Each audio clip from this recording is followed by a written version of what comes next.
अमावस की काली भयानक रात में तेज बारिश हो रही होती है। उसी वक्त जोर से बिजली कड़कती है और एक भूतिया बच्चा भूत लोक से सोनपुर गांव की जमीन पर आ जाता है। बिजली के कड़कने की आवाज से नेहा की नींद खुल जाती है। वो खिड़की में आकर देखती है और बाप रे, कितनी भयानक रात है। एक तो अमावस, ऊपर से इतनी तेज बारिश हो रही है। तभी उसकी नजर उसके घर के बाहर खड़े भूतिया बच्चे पर जाती है। उसका रंग पूरा सफेद होता है और उसकी आंखें लाल लाल होती है, जैसे उसकी आंखों से खून बह रहा हो। बड़े बड़े नाखून और नुकीले दांत। नेहा बहुत डर जाती है। नेहा अपनी माँ आशा को उठाकर, माँ, उठो माँ, बाहर देखो तो जरा। क्या हुआ? क्यों इतनी रात को मुझे उठा रही हो? माँ, मैंने अभी अभी बाहर एक भूतिया बच्चे को देखा है। वो हमारे घर के बाहर ही खड़ा है माँ। लेकिन नेहा की बात पर ध्यान ना देते हुए आशा, अरे सो जाओ पगली, तुमने नींद में कोई सपना देखा होगा। सो जाओ और मुझे भी सोने दो। नेहा फिर से खिड़की में आकर देखती है। वो बच्चा उसे देखकर जोर से हंसने लगता है और बोलता है, हा हा हा हा, सबको अपना गुलाम बनाऊंगा, किसी को नहीं छोड़ूंगा। हा हा हा हा हा। नेहा ये बात सुनकर बहुत डर जाती है और अपनी जगह पर आकर सो जाती है। अगले दिन नेहा कपड़े धोने के लिए कुएं पर गई हुई होती है, लेकिन बहुत देर हो जाने के बाद भी वो वापस नहीं आती। तभी आशा उसे ढूंढने के लिए घर से निकलती है। वो कुएं के पास पहुंचती है तो उसे नेहा कहीं दिखाई नहीं देती। फिर आशा कुएं पर कपड़े धोने वाली बाकी औरतों से पूछती है, अरे सुनो बहन, आपने नेहा को देखा क्या? नहीं आशा बहन, हमें तो यहाँ आए बहुत समय हो गया। नेहा तो यहाँ आई ही नहीं। आशा नेहा को यहाँ वहाँ ढूंढने लगती है। तभी आशा की नजर एक पेड़ पर जाती है। वो देखती है कि एक पेड़ पर कठपुतली लटक रही है, जिसके कपड़े बिल्कुल नेहा के कपड़ों जैसे ही होते हैं। आशा उस कठपुतली को पेड़ से उतार कर अपने हाथों में ले लेती है और जोर जोर से रोने लगती है। क्या हुआ आशा बहन, रो क्यों रही हो तुम?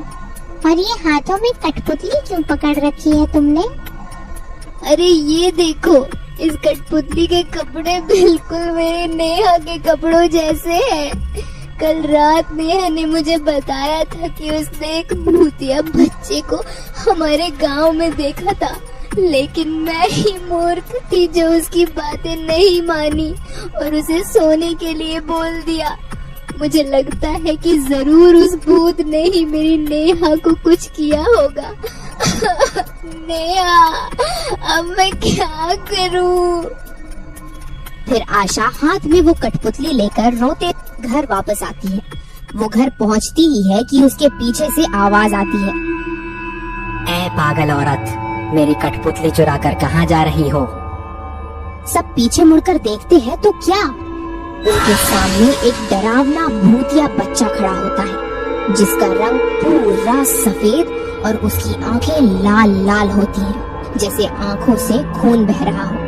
बड़े बड़े नाखून और नुकीले दांत। सब लोग उस भूतिए बच्चे को देखकर डर जाते हैं। वो मेरी कठपुतली है, मेरी गुलाम।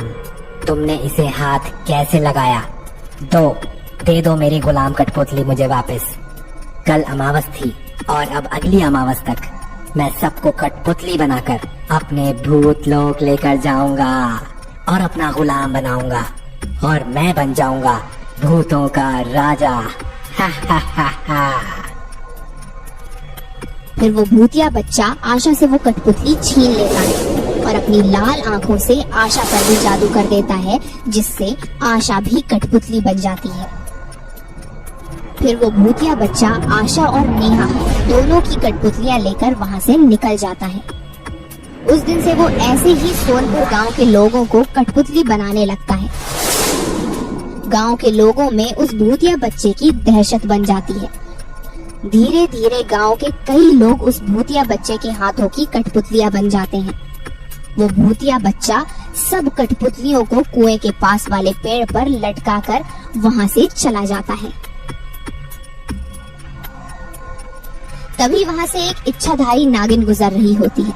वो देखती है कि एक पेड़ पर बहुत सारी कठपुतलियां लटक रही हैं। उसे कुछ समझ नहीं आता, तो इच्छाधारी नागिन खुद से ही सोचती है, ये क्या है?